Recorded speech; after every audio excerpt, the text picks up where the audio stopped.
बेटी जब जन्म ही नहीं लेगी तो आगे जाके सिविल सर्विस में कहाँ से आएगी?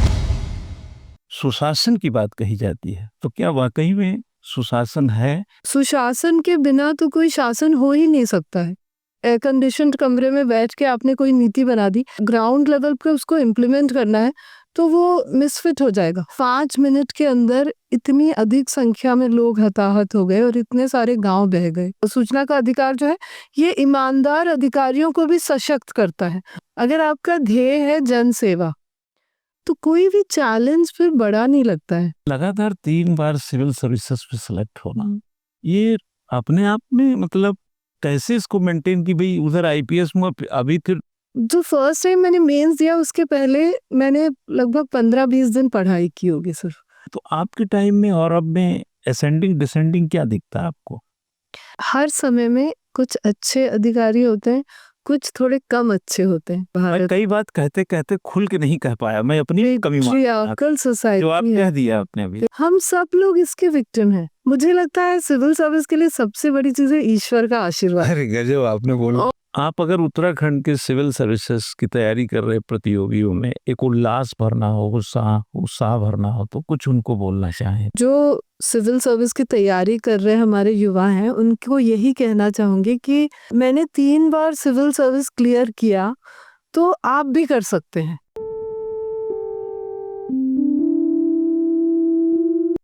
नमस्कार, मैं doctor Sushil Kumar Singh open approach के इस कार्यक्रम में आप सभी दर्शकों का स्वागत करता हूं। आज की बातचीत उन शख्सियत के साथ है जो प्रशासनिक सेवा में कई दशक गुजारे हैं और विभिन्न पदों के साथ यात्रा करते हुए कई नीतिगत क्रियान्वयन, मूल्यांकन, दक्षता और उसके निरूपित भाव से गुजरते हुए देश प्रदेश को बहुत कुछ दिया है। जी हाँ दोस्तों, मैं आज उत्तराखंड की पहली महिला मुख्य सचिव और पहली महिला मुख्य सूचना आयुक्त वर्तमान में हैं, श्रीमती राधा रतूड़ी जी के साथ बातचीत का सिलसिला आगे बढ़ाऊंगा और यह जानने का प्रयास करूंगा governance, good governance, information, RTI और लीडरशिप, मोटिवेशन और सिविल सर्विसेज के बीच जनरेशन गैप, सोचने का तरीका, उनका दर्शन और इस डिजिटलाइज दुनिया के बीच उनकी सोच विचार और प्रदेश को कैसे आगे बढ़ाने का जिम्मा होता है और किस तरह से नागरिकों की भागीदारी सुनिश्चित होती है और कैसे सब लोग प्रशासन की तरफ देखते हैं तो प्रशासन उनको क्या देता है। इन्हीं तमाम मुद्दों पे बात करने के लिए आज हमारे बीच श्रीमती राधा रतूड़ी जी वरिष्ठ हैं, खूबसूरत छवि की हैं, लोगों में लोकप्रिय हैं, चर्चित हैं, परिचित हैं और अपने ईमानदार छवि के लिए मैं कहूँगा कि बहुत ज़्यादा जानी जाती हैं और अपने कई कार्यों के लिए मानस पटल पर आज भी लोग इनको रखे हुए हैं। तो बातचीत का सिलसिला मैं आगे बढ़ा रहा हूँ। मैडम, आपका इस कार्यक्रम में स्वागत है। धन्यवाद डॉक्टर सुशील सिंह, आपको धन्यवाद। मैम, हम लोग 3-4 पैटर्न पे बात करना चाह रहे हैं। आपने एक लंबी, मैं समझता हूँ कि तकरीबन 4 दशक की प्रशासनिक यात्रा है आपकी। विद्यार्थी जीवन होता है, प्रशासनिक दक्षता भी होती है, पारिवारिक जीवन भी होता है। मैम, जब हम शासन की बात करते हैं और फिर धीरे से आपने देखा हो कि एलोबरेट एक वर्ड आया, सुशासन। शासन से जब हमारा माइग्रेशन सुशासन की तरफ होता है और एक ब्यूरोक्रेसी जो शब्द है, जो मैक्स वेबर की डिक्शनरी का शब्द है, वहाँ से जब सिविल सर्विसेज और सिविल सर्वेंट की तरफ हम चलते हैं तो इसके जो बेसिक फिनोमेना है, कार्य प्रणाली में और किताबों में क्या फ़र्क मिलता है? किताबों में तो ये होता है कि भई अब आज की जो अफ़सर है वो सिविल सर्वेंट है, भले ही एक ज़माने पहले ब्यूरोक्रेट रहे हों, लेकिन हकीकत में ये फासले क्या वाक़ई में तय हुए? और जो सुशासन की बात कही जाती है, तो क्या वाक़ई में सुशासन है या शासन को ही उसमें बटर लगा कर के सुशासन बनाया गया है? देखिए पहली सबसे महत्वपूर्ण बिंदु ये है कि भारत एक लोकतंत्र है, एक प्रजातंत्र है। ये हमारा एक संविधान है जो शुरू होता है इन 3 शब्दों से, we the people of India. तो हम भारत के लोग हमने अपना संविधान अपने को दिया है और संविधान का ही एक हिस्सा है जो हमारी सिविल सर्विस है।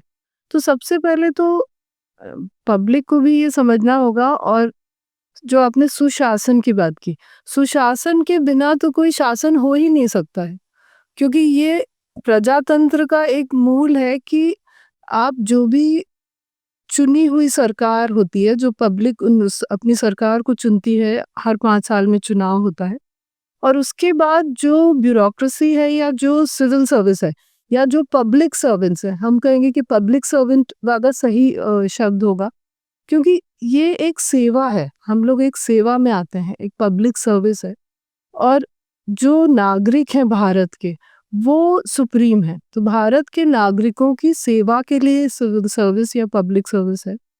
और सुशासन अगर होगा तभी एक अच्छी सरकार की कार्यप्रणाली चलेगी। तो सुशासन बहुत ज़रूरी है।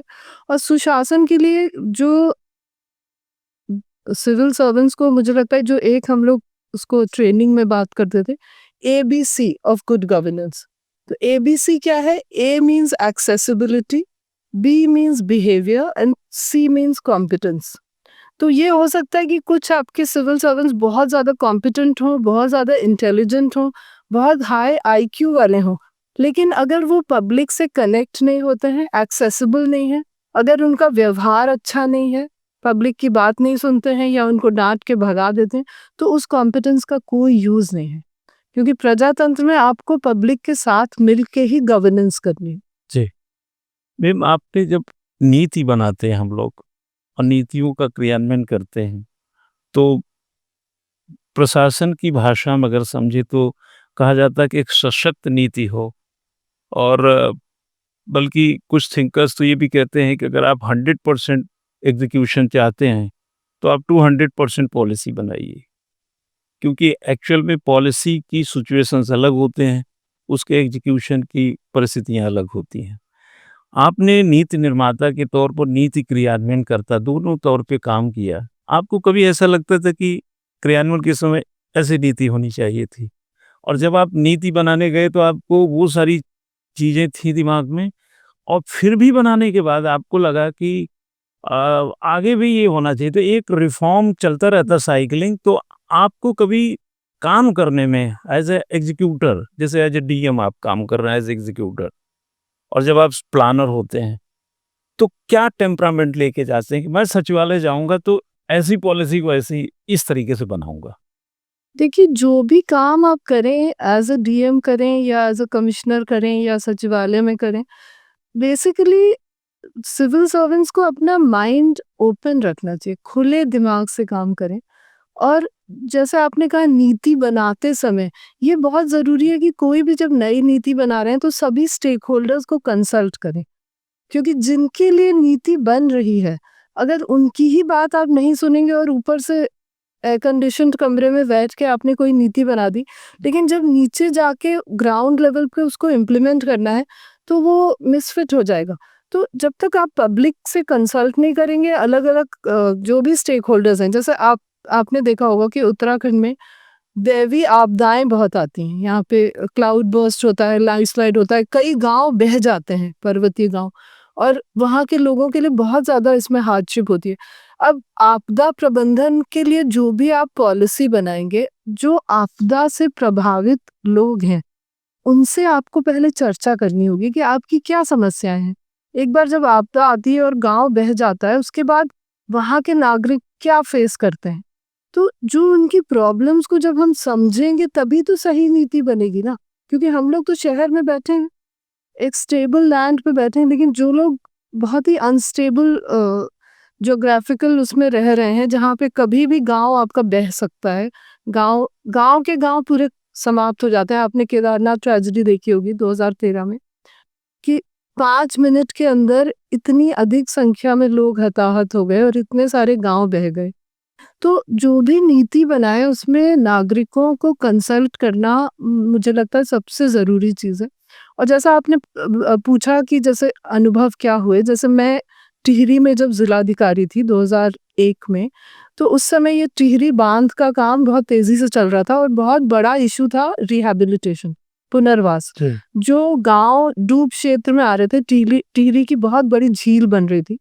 झील में जो गांव डूबने वाले थे उन लोगों को पुनर्वासित करना था, उनको कहीं रीसेटल करना था। और सारा जो आंदोलन वहां पे चल रहा था वो रिहैबिलिटेशन को लेके ही था। तो जो नीति बन रही थी पुनर्वास के लिए, उसमें क्योंकि पहले उनको कंसल्ट नहीं किया गया था तो लोगों की बहुत शिकायतें थी।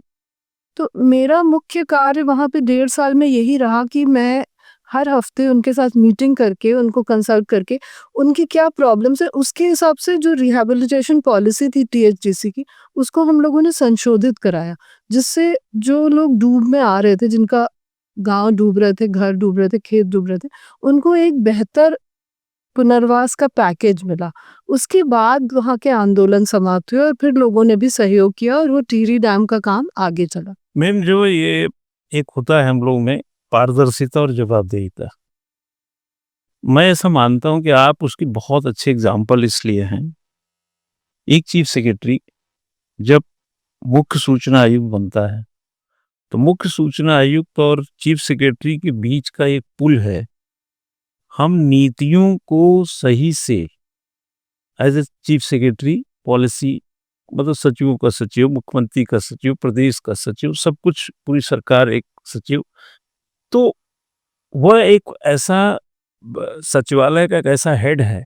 और जब सूचना आयुक्त में होते हैं तो आप उसी को पारदर्शी तरीके से, तो कभी आपने महसूस किया कि जब चीफ सेक्रेटरी आप थे और जब सूचना आयुक्त बने तो आपने इसके पुल को, ये हमें लगता है कि ये दोनों एक एक इसीलिए शायद चीफ सेक्रेटरी ही चीफ कमिश्नर होते हैं इंफॉर्मेशन के, कि वो ही उसको भाली भांति समझते हैं। तो ये आपने देखा कि ये दोनों पुल जोड़ने में जवाबदेहिता और अकाउंटेबिलिटी, पारदर्शिता, ये उसका एक मटेरियल है बहुत तगड़ा। ये बहुत आपने सही बात कही, क्योंकि जो सूचना का अधिकार अधिनियम आया 2005 में, तो इसका जो मुख्य उद्देश्य है वो नागरिकों को सशक्त करने का है। वो भी इसीलिए क्योंकि ये एक लोकतंत्र है, तो नागरिक कोई भी सवाल पूछ सकता है अपनी सरकार से। इसी उद्देश्य से सूचना का अधिकार आया और सूचना आयोग में रहते हुए इसको हम लोगों को इम्प्लीमेंट कराना है अच्छे से, कि पारदर्शिता और जवाबदेही सरकार की बनी रहे और जो भी नागरिक जो सही सवाल पूछ रहा है उसका जवाब सरकार उसको दे।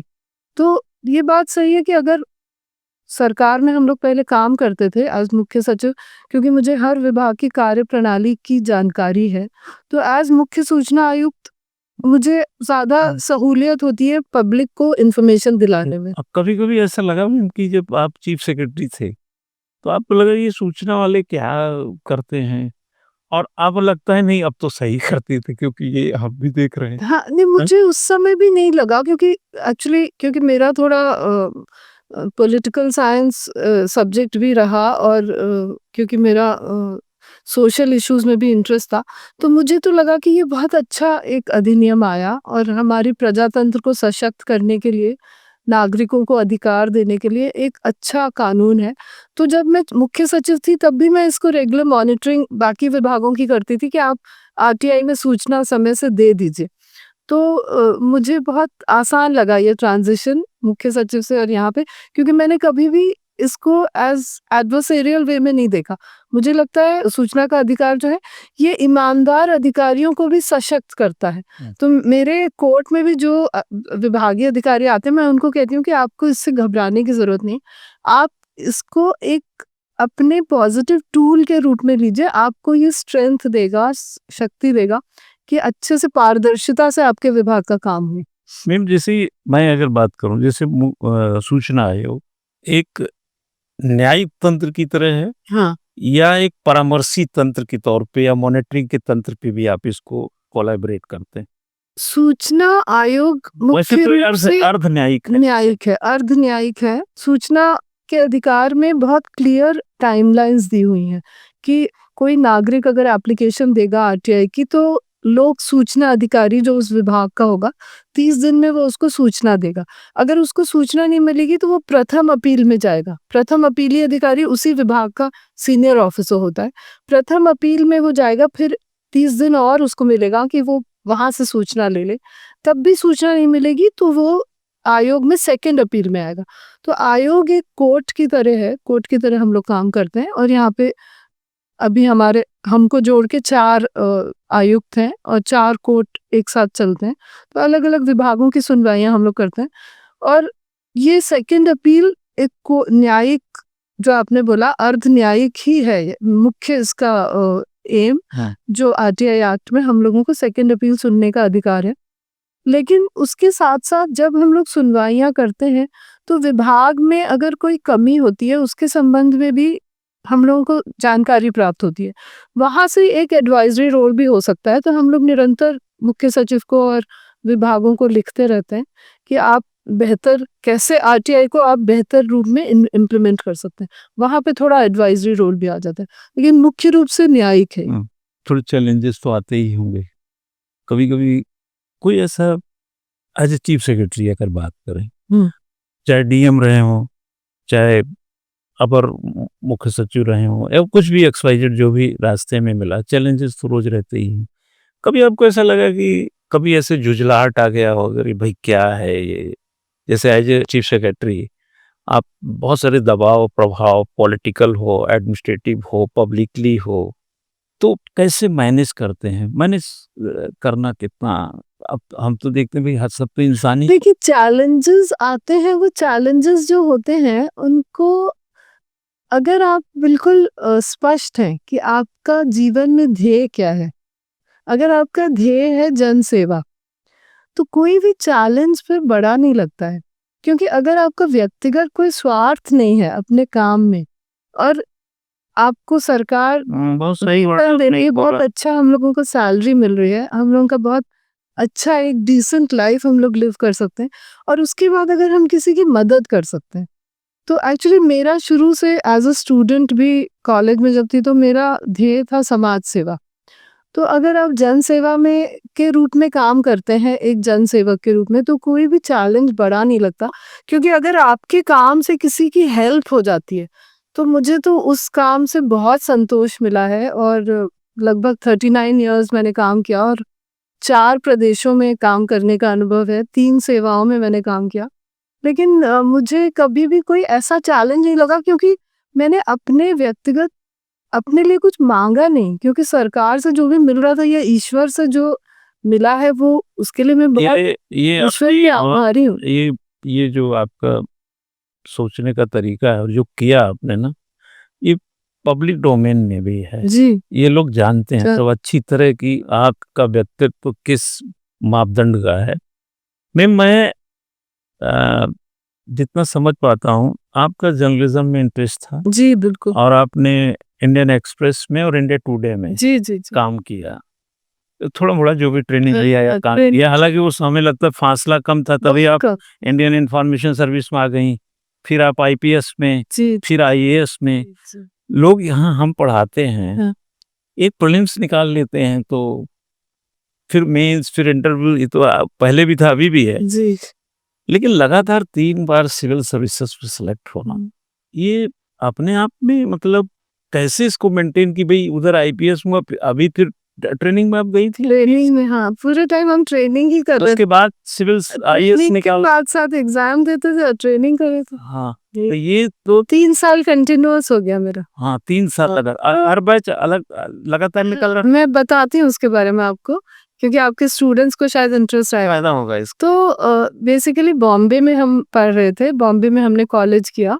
वहाँ पे कॉलेज में मेरा सब्जेक्ट हिस्ट्री था, हिस्ट्री ऑनर्स जिसको मान सकते हैं आप। तो मेरा 3rd ईयर बीए का एग्जाम खत्म हुआ था अप्रैल 1985 में, और उसके बाद 1 महीने का टाइम था, मई में प्रीलिम्स था। तो 1 महीने का समय मिला मुझे 3rd ईयर बीए का फाइनल एग्जाम देने के बाद। 1 महीने के बाद प्रीलिम्स दिया मैंने, उसमें भी मेरा हिस्ट्री का सब्जेक्ट मैंने लिया था। तो क्योंकि थोड़ा हिस्ट्री का बैकग्राउंड था और मुझे लगता है सिविल सर्विस के लिए सबसे बड़ी चीज़ है ईश्वर का आशीर्वाद। अरे गजब आपने बोला। और मुझे वो आशीर्वाद मिला, मैं ईश्वर का बहुत आभार व्यक्त करती हूँ। प्लस दूसरा था मेरे पिताजी की गाइडेंस, क्योंकि मेरे पिताजी भी सिविल सर्विस में थे, सेंट्रल सर्विस में, रेवेन्यू सर्विस में थे। हाँ, नहीं, इन्होंने बोला कि तुम पत्रकार बनना चाहती हो, क्यों? हमने कहा हम समाज की कुछ मदद करना चाहते हैं। तो उन्होंने बोला ठीक है, पत्रकारिता में तो मदद होती है समाज की, लेकिन सबसे ज़्यादा मदद होती है सिविल सर्विस में। तो अगर तुम चाहती हो सोशल सर्विस करना तो एक बार एग्ज़ाम दे दो, बस एक बार।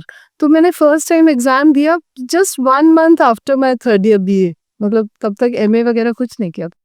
और साथ-साथ मैंने उसमें मास कम्युनिकेशन में एडमिशन ले लिया, क्योंकि मेरा इंटरेस्ट था लिखने में। तो जब प्रीलिम्स दे दिया, कुछ वरदान रहा कि प्रीलिम्स में क्लियर हो गया। उसके बाद मेंस का फॉर्म भर दिया। जो फर्स्ट टाइम मैंने मेंस दिया उसके पहले मैंने लगभग 15-20 दिन पढ़ाई की होगी सिर्फ। और वो भी ऐसे नहीं कि फुल टाइम पढ़ रहे हैं, क्योंकि मैं मास कम्युनिकेशन कर रही थी, उसमें बहुत प्रोजेक्ट्स होते थे, फील्ड में जाना पड़ता था, तो लगभग 2-3 घंटे रोज पढ़ते थे। ऑप्शनल क्या था आपका? ऑप्शनल मेरा था हिस्ट्री और पॉलिटिकल साइंस। तो पॉलिटिकल साइंस मेरे लिए नया सब्जेक्ट था, लेकिन मुझे इंटरेस्ट बहुत था, तो मैं वैसे ही पढ़ती रहती थी। और फादर को भी बहुत था, इंटरनेशनल रिलेशंस वगैरह के बारे में बताते रहते थे। तो फिर मेंस भी क्लियर हो गया, फिर उसके बाद इंटरव्यू भी हो गया। और तब तक मैं मास कम्युनिकेशन का कोर्स कर रही थी, फिर मैंने इंडियन एक्सप्रेस में ट्रेनिंग करी 2 महीने की। फिर इंडिया टुडे में मैं इंटरव्यू के लिए गई थी, मैंने अपना पूरा प्रोफाइल दिखाया, तो उन्होंने सेलेक्ट कर लिया। लेकिन तब तक मेरा रिजल्ट आ गया था इन्फॉर्मेशन सर्विस का। तो फिर फादर ने कहा कि नहीं सर, जब आपको चॉइस पत्रकारिता के था, पोस्ट भी वही मिला। आ गया, हाँ, क्योंकि मैंने ऑप्शन वो सर्विस का दिया। तो फर्स्ट टाइम जब मैंने एग्जाम दिया 1985 में, तो मेरा रैंक आया ऑल इंडिया में 481। और 481 मेरा रैंक तब आया जब मैंने बहुत ही कम पढ़ाई की थी। मतलब मैंने लास्ट पुराने क्वेश्चन पेपर्स भी नहीं देखे थे, जो बेसिक चीज हम लोग देखते हैं, क्योंकि इतना समय नहीं था। मैंने ऐसे ही दे दिया था एग्जाम की, देखते हैं कहाँ हैं हम। तो जब मुझे लगा कि बिना पढ़े 481 आ गया, तो मैंने कहा एक बार फिर से दे देते हैं। उसके बाद मैंने फिर से फॉर्म भर दिया था। और उस समय ये होता था कि फाउंडेशन कोर्स से एग्जेम्पशन मिल जाता था अगर आप एग्जाम दे रहे होते थे। तो क्योंकि मैंने फिर से फॉर्म भरा था, मैंने फिर 3 महीने बॉम्बे यूनिवर्सिटी की लाइब्रेरी में जाके पढ़ाई करी, अपने नोट्स बनाए। तो सेकेंड टाइम मैंने अच्छे से 3 महीने पढ़ाई करी। और उसके बाद फिर एग्ज़ाम दिया, तो मतलब दैट वाज इन 87 में एग्ज़ाम दिया, तो 86 में एग्ज़ाम दिया। तो उसमें मेरा रैंक आया 240 सेकेंड टाइम। और उसमें मुझे आईपीएस मिल गया, मतलब क्योंकि फॉरेन सर्विस तो मैंने ऑप्ट ही नहीं किया था, तो मेरा आईएएस आईपीएस का चॉइस था, तो आईपीएस मिल गया। तो फिर मैंने फिर से फॉर्म भर दिया उसके बाद। और उसके बाद मैं इंफॉर्मेशन सर्विस में चली गई थी दिल्ली में, वहाँ पे ट्रेनिंग हो रही थी हम लोग की, all India radio, Doordarshan, IIMC, वहाँ पे ट्रेनिंग करते करते फिर मैंने 3rd टाइम एग्ज़ाम दे दिया।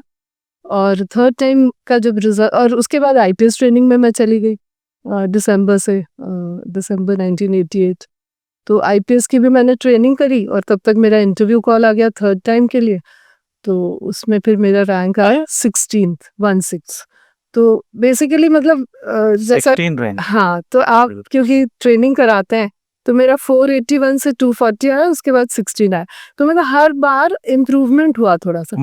मुझे याद आ रहा है 1986 का जो आपका आईपीएस था, 1986 इंडियन इंफॉर्मेशन सर्विस, 1987 आईपीएस, 1988 जब आईएएस।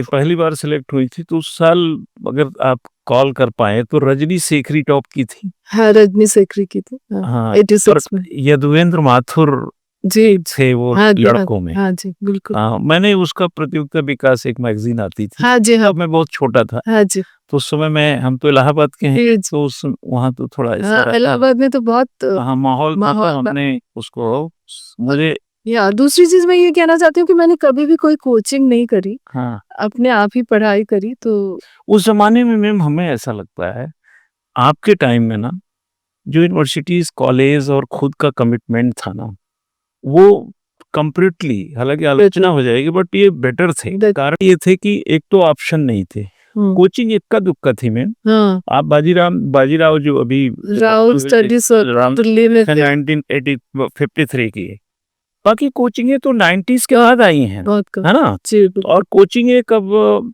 आदत सी हो गई लोगों को। उनको लगता है कोचिंग एक स्टिक हो गई उनको हाँ, चलिए बिल्कुल। करने की। हालाँकि हम भी जब पढ़ते थे तो कोचिंग के थोड़े अच्छे बहुत समर्थक नहीं थे। जी, जी, जी। लेकिन हमें क्या मालूम था कि ना करते हम ही को हाँ करना पड़ेगा और एक दिन 2002 में हमारे अटेम्प्ट वगैरह जब चले गए सब, जी, जी। मैंने 13 साल तैयारी किया 1989 से 2002 तक। हालाँकि मेरा पहला अटेम्प्ट देने की एज 1994 थी। हाँ, लेकिन मनमाफ़िक चीज़ें जब नहीं हुई तो मैंने ये समझ पाया कि चिट्ठी जब बहुत इकट्ठी हो जाती है, तो फिर डाकिया बन के उसको बाँटना ही चाहिए। सही बात। अब वो उसको कहाँ ले जाते तो हमें लगा कि पढ़ाना चाहिए। अच्छा, पढ़ाना तो बहुत अच्छा काम है। हाँ, जी, और अब इसमें एक तो जो टेम्परामेंट की थोड़े-से क्वेश्चन्स हमको दिखते हैं जी, कि जैसे आप उत्तराखंड में एक पहाड़ी राज्य के तौर पे जब अपनी विकास यात्रा जैसे टिहरी की आप डीएम थी, देहरादून की भी आप डीएम रही हैं, पॉलिसी मेकर रहीं, एग्जीक्यूटर रहीं, आपने कमियों को भी देखा।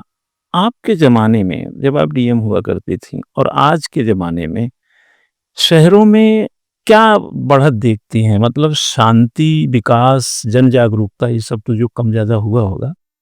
लेकिन कई चीज़ें फेलियर भी हो रही हैं, जैसे लॉ एंड ऑर्डर भी फेल हो रहे हैं कभी। ये तो आपके टाइम में और अब में असेंडिंग डिसेंडिंग क्या दिखता है आपको?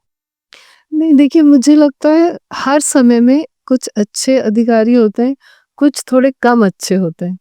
तो इसमें डिसेंडिंग तो नहीं है, असेंडिंग ही है। अच्छा। कुछ बहुत ही अच्छे अधिकारी हैं, ज़िलाधिकारी जो डीएम्स हैं, बहुत अच्छा काम कर रहे हैं। पुलिस के भी बहुत अच्छे अधिकारी हैं। चैलेंजेस बहुत बढ़ गए हैं अब। हम लोगों के समय जब हम लोग डिस्ट्रिक्ट में थे, तब जो चैलेंजेस थे और अब जो हैं, उसमें बहुत फ़र्क हो गया। अब देखिए साइबर क्राइम जैसी नई चुनौतियाँ आ गई हैं, तो वो भी पुलिस को ही देखना है, जो फाइनेंशियल क्राइम्स हो रही हैं। प्लस यहाँ पर क्राउड बहुत बढ़ गया है। टूरिस्ट मतलब जो लगभग 1.25 करोड़ की आबादी का प्रदेश है, वहाँ पे लगभग 7 करोड़ टूरिस्ट हर वर्ष आ रहे हैं। तो उनके लिए बेसिक इंफ्रास्ट्रक्चर क्रिएट करना, उनके लॉ एंड ऑर्डर के इश्यूज़ को मैनेज करना, क्योंकि बाहर के जो लोग आते हैं, फिर वो अलग-अलग तरह की संस्कृति लेके आते हैं। कुछ उदंड व्यवहार वाले लोग भी आते हैं, तो वो सब देखना भी प्रशासन का काम है।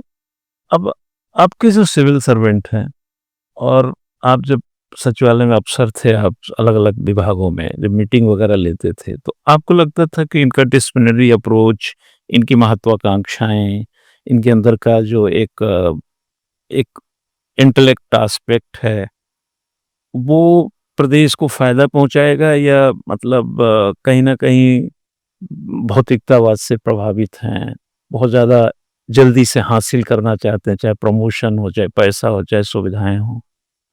हमें लगता है जो मैं अपना निजी तौर पे आप आज उसको क्लियर कर दीजिएगा कि पुराने जो लोग होते थे वो पैशनेट होते थे, वर्क कल्चर के कमिटेड होते थे, डिसिप्लिन में होते थे, भागीदारी में भी होते थे और भाग भी लेते थे। जनता को भी बुलाते थे, उनके साथ शामिल भी होते थे। अब लोग डिजिटलाइज़ हो गए, टीवी पे अपने को दिखाते हैं, बहुत यूट्यूब, फेसबुक पे रहते हैं। कुछ उसका मतलब अलग तरीके से फ़ायदा तो लेते हैं लेकिन अंदर से थोड़े कमज़ोर हैं, पढ़-पुढ़ के तो आ गए, ठीक है। ऐसा कभी आप कुछ इसमें कहना चाहें तो? देखिए मैं फिर से वही कहूँगी कि देखिए हर हर उसमें ना अच्छे और कम अच्छे लोग होते हैं। तो मुझे तो लगता है क्योंकि जब मैंने सरकार में काम किया, मेरे साथ जो अधिकारी काम कर रहे थे, हम लोगों की टीम बहुत ही अच्छी थी, बहुत पॉजिटिव, बहुत सशक्त। और अगर आप यहाँ पे प्रदेश का प्रोग्रेस देखेंगे, प्रगति का जो ग्राफ है, तो उत्तराखंड जब यूपी से अलग हुआ, उसके बाद बहुत तेज़ी से यहाँ पर प्रगति हुई है। आप जीडीपी ग्रोथ देख लीजिए, पर कैपिटा देख लीजिए, जितने भी फाइनेंशियल इंडिकेटर्स हैं, उसमें हम लोग अपने जो पेरेंट प्रदेश उत्तर प्रदेश था, वहाँ से बहुत आगे निकल गए हैं। अब तो हम लोगों ने हिमाचल को भी पीछे छोड़ दिया। एसडीजी गोल्स होते हैं जो सस्टेनेबल डेवलपमेंट गोल्स, यूएनडीपी और नीति आयोग ने उसमें आंका था। उसमें 2024 में उत्तराखंड को नंबर 1 रखा था। तो ये तो हमें लगता है हमारे प्रदेश के लिए और यहाँ के अधिकारियों के लिए बहुत ही सराहनीय इंडिकेटर है, और इसमें मुझे लगता है टीम बहुत अच्छा काम कर रही है। देखिए, कुछ लोग बुरे होते हैं हर जगह। आपके कोचिंग सेंटर्स में भी कुछ लोग ऐसे होंगे जो फर्जी कोचिंग सेंटर चला रहे होंगे, जहाँ पे कोई वो ट्रेनिंग देते ही नहीं, लेकिन बच्चे वहाँ पे झांसे में आ जाते हैं और फंस जाते हैं।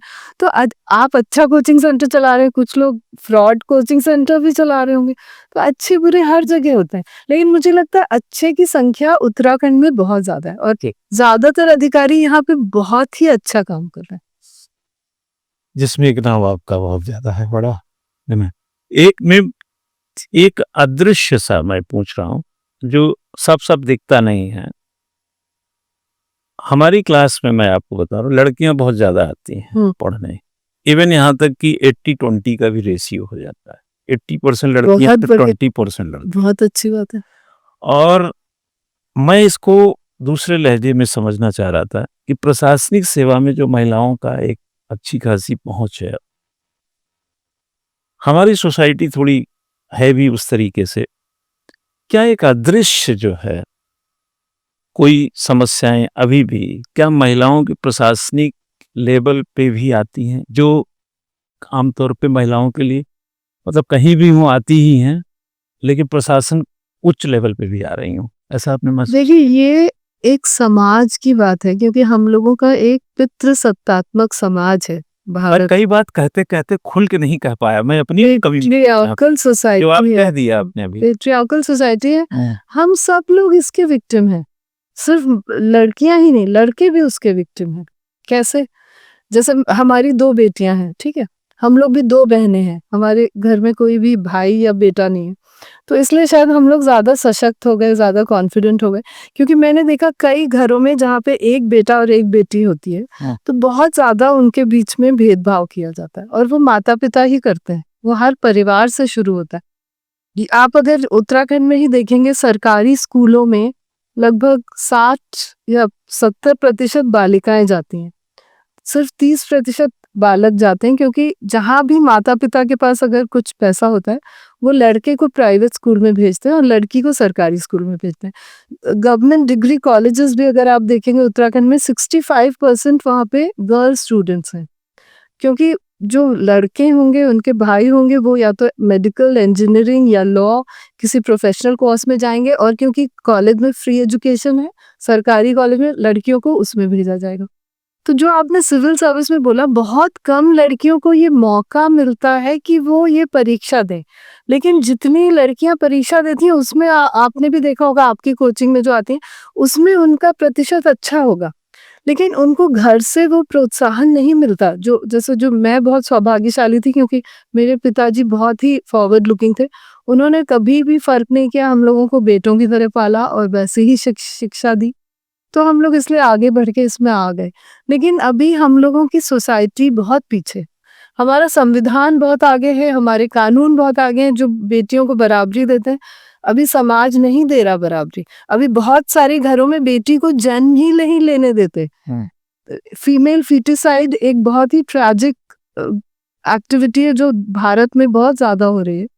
इसको तो समाज ही रोक सकता है, सरकार नहीं जाके कह सकती हर माता पिता को कि अपनी बेटी को जन्म लेने दो।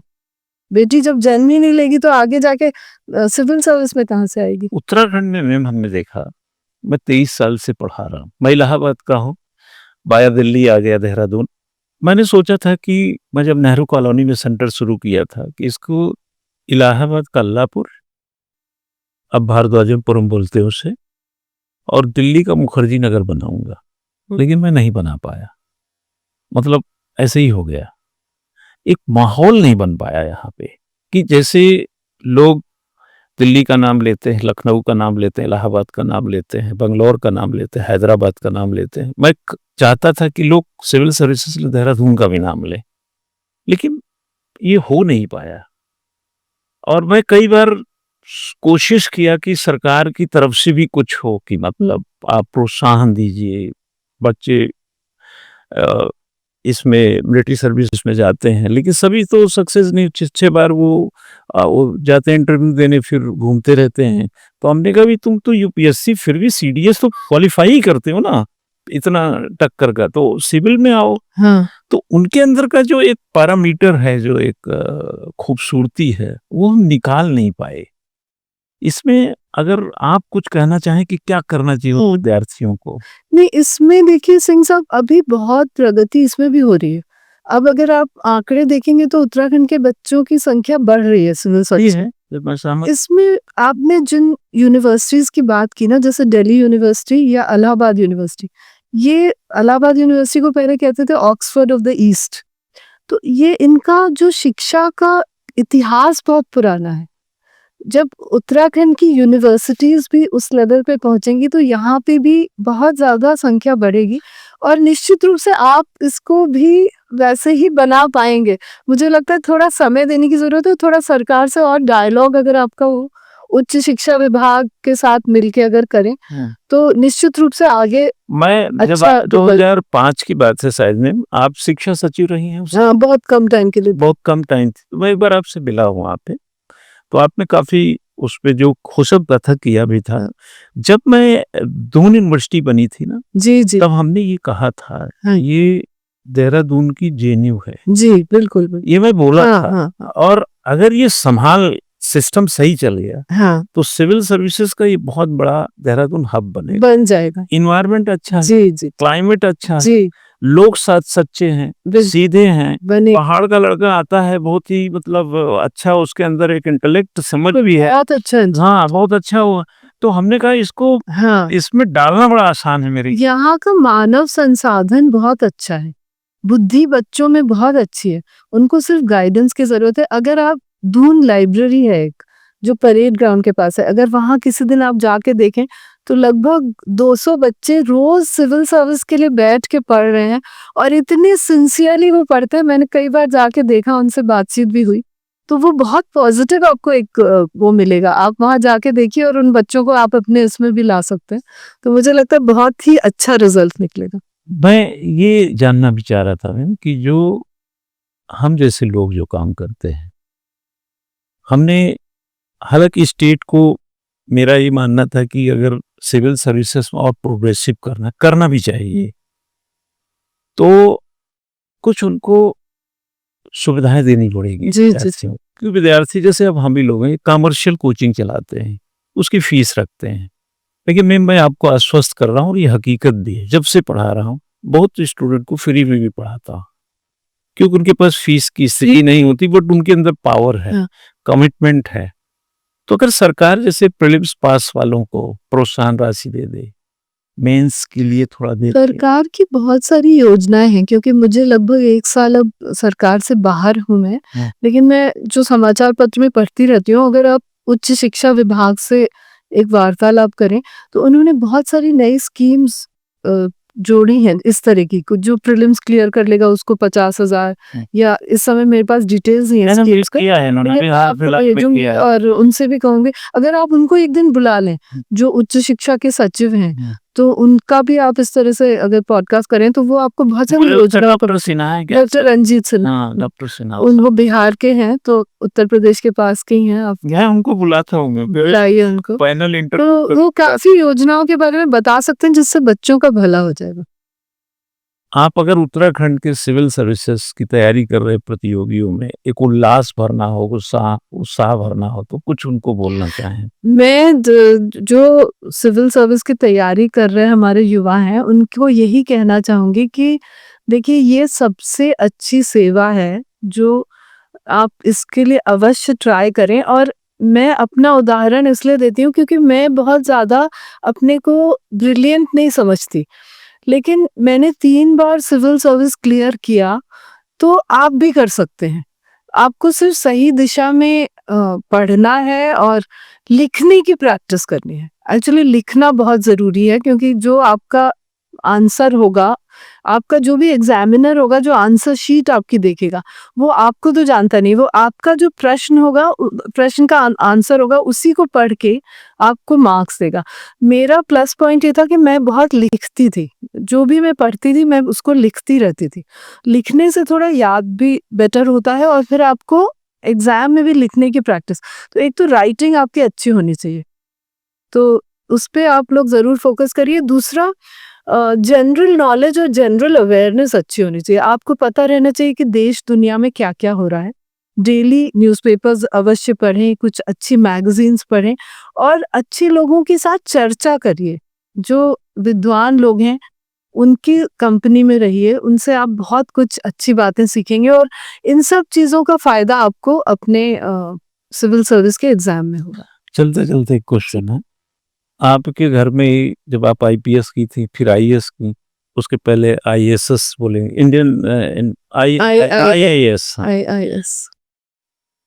आईपीएस तो आपके यहाँ थे ही, जी, जी, जी। बाद में जी। डीजीपी रहे हाँ जी, उत्तराखंड हाँ के। जी, मेरे पति। तो जब दोनों लोग आप चीफ सेक्रेटरी और डीजीपी थे, हाँ। तो शाम को ऐसे चाय पीते समय चर्चा होती थी, तो पूरा व्यवस्था तो आप ही के साथ चलती होगी कि भाई उनकी मतलब एक बड़ा एक अलग सा अनुभव आपको हुआ होगा इसका। हाँ, बहुत अच्छा अनुभव है क्योंकि देखिए अगर आपके लाइफ पार्टनर भी सरकारी सेवा में है और हम लोग दोनों क्योंकि राज्य सरकार में ही काम करते थे, तो जिस समय वो डीजीपी थे, मैं एडिशनल चीफ सेक्रेटरी थी उस समय, तो हम लोग एक दूसरे की समस्याओं को बहुत अच्छे से समझ सकते हैं, तो सामंजस्य वो शायद 20 बहुत में अच्छा रहता। 20 में वो रिटायर हो गए थे और जब वो रिटायर हो गए उसके बाद मुझे होम डिपार्टमेंट उसके बाद दिया गया, जिससे कभी भी कोई कॉन्फ्लिक्ट ऑफ इंटरेस्ट नहीं हुआ। उस समय उसके पहले मैं कार्मिक में थी, अन्य विभागों में थी, तो ये बहुत अच्छा एक सामंजस्य हो सकता है अगर आपका सिविल सर्विस में ही आपके लाइफ पार्टनर भी हो और वो हैं भी बहुत पॉजिटिव और बहुत मैं किसी एक दिन अच्छे इंसान, बुलाऊंगा मैं उनको भी बुलाइएगा। हाँ। वो भी सिविल सर्विस के बारे में बहुत अच्छे आइडियाज दे पाएंगे आपको और बच्चों को जी। बहुत इंस्पायरिंग पर्सनालिटी उनकी। उन्होंने 2 पुस्तकें भी लिखी हैं। उनकी जो प्रथम पुस्तक है भंवर एक प्रेम कहानी, वो एक आईएएस अधिकारी की कहानी है, एक उपन्यास है। उनकी दूसरी पुस्तक है खाकी में स्थित प्रज्ञ, वो उनके पुलिस के अनुभवों पे आधारित है। तो दोनों ही पुस्तकें आपके एस्पिरेंट्स के लिए बहुत इंटरेस्टिंग होंगी। तो आपको आपने मुझे यहाँ बुलाया उसके लिए बहुत बहुत धन्यवाद और मुझे बहुत अच्छा लगा आपके साथ वार्तालाप करके। Thank you ma'am. आज के इस पॉडकास्ट में आपने पूरी बातचीत को सुना है। श्रीमती राधा रतूड़ी जी बड़ी बेबाकी से उन तमाम बिंदुओं पर भी बात कही जो जनरली कोई भी प्रशासनिक अधिकारी शायद हिचक जाता है। शासन सुशासन, सूचना और नेतृत्व के संयोजन से युक्त यह बातचीत उन प्रतियोगियों को भी बहुत काम आएगा जो सिविल सेवा परीक्षा की बाट जोह रहे हैं, उस सेवा में जाने का इंतजार कर रहे हैं और मेहनत कश बने हुए हैं। तो आज के पॉडकास्ट को हम यहीं पे समाप्त कर रहे हैं। अगले किसी पॉडकास्ट में किसी और शख्सियत के साथ मुलाकात होगी। नमस्कार। धन्यवाद। नमस्कार।